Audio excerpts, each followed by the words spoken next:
Quando a pregação começou em países como a Coreia do Sul, Jeová muitas vezes usou missionários para fortalecer os irmãos.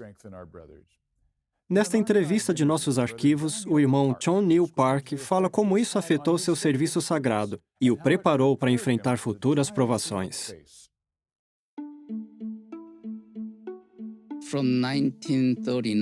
A partir de 1939, nossos irmãos perderam todo o contato com a Organização de Jeová, e eles achavam que ela não existia mais. Daí, em 1948, um irmão leu num jornal uma notícia sobre a Sociedade Torre de Vigia. Os irmãos ficaram surpresos. Então eles escreveram para a sociedade, e a sociedade ficou muito feliz de receber notícias da Coreia, e nos mandou muitos livretos em coreano. Houve duas reações.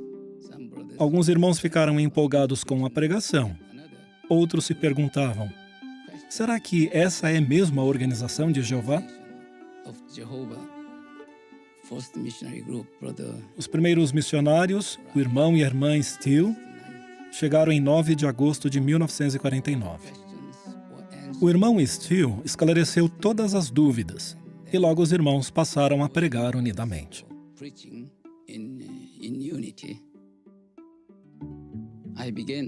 Eu comecei o serviço de pioneiro em janeiro de 1950. E em março de 1950 chegaram mais 6 missionários de Gileade.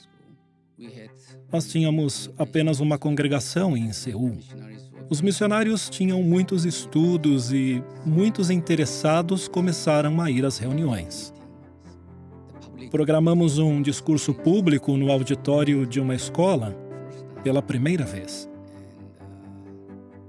E mais de 360 pessoas vieram assistir ao discurso, apesar de termos só uns 60 publicadores.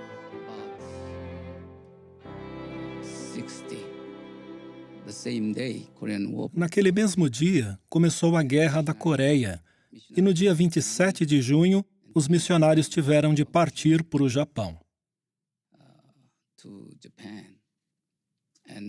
Os irmãos locais fugiram então para a região sul da Coreia.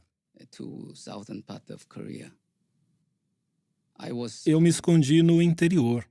Alguns dias depois, a polícia secreta dos comunistas nos achou.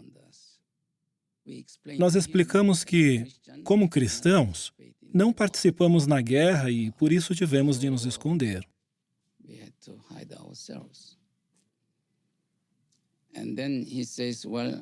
Aí ele disse, eu não sei muita coisa de religião, então vou trazer um colega que entende desse assunto. Amanhã eu volto. Não saiam daqui.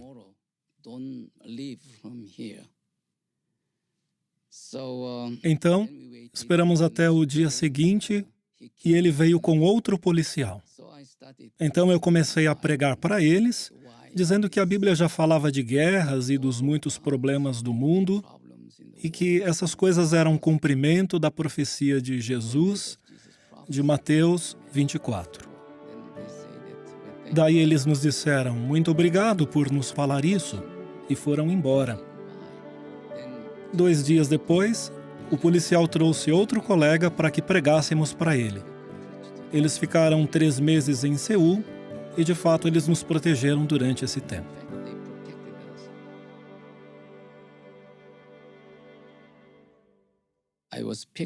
Eu fui escolhido pelo exército sul-coreano para servir na unidade de apoio.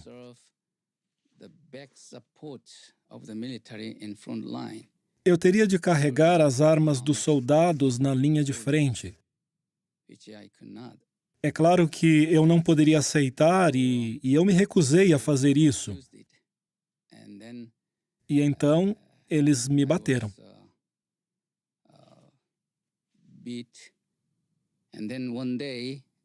Certo dia, essa companhia teve de ir para outro lugar.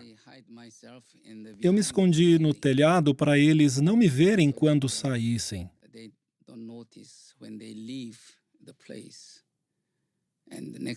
Na manhã seguinte, quando eu desci, estava tudo vazio. Eu saí e fui andando pela rua e então vi uma placa que dizia Associação Internacional dos Estudantes da Bíblia. Fiquei ali com os irmãos durante 6 meses.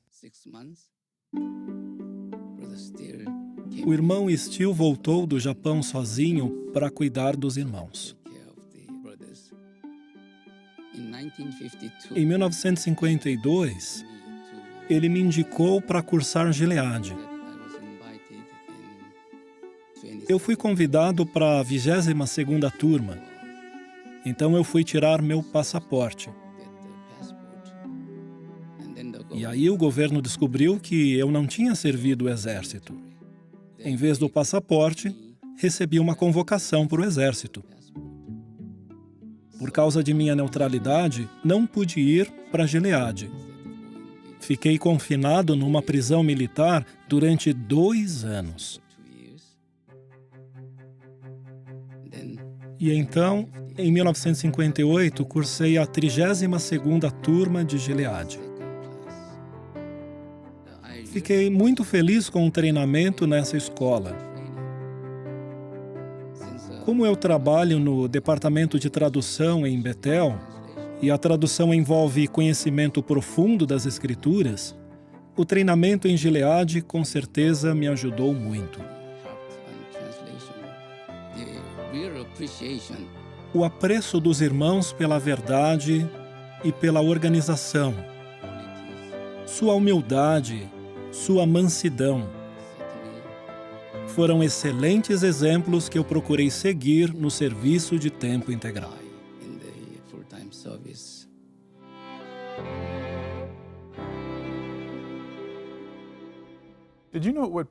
Você notou o que mais fortaleceu o irmão Park, apesar das perseguições e prisões por causa de sua fé? Foram as qualidades cristãs de seus irmãos e o treinamento fornecido pela Organização de Jeová, que é outro exemplo dos benefícios que recebemos por estarmos juntos nas reuniões. Para saber mais sobre a vida e a fé do irmão Park, leia sua biografia na Despertai de dezembro de 2008, página 12.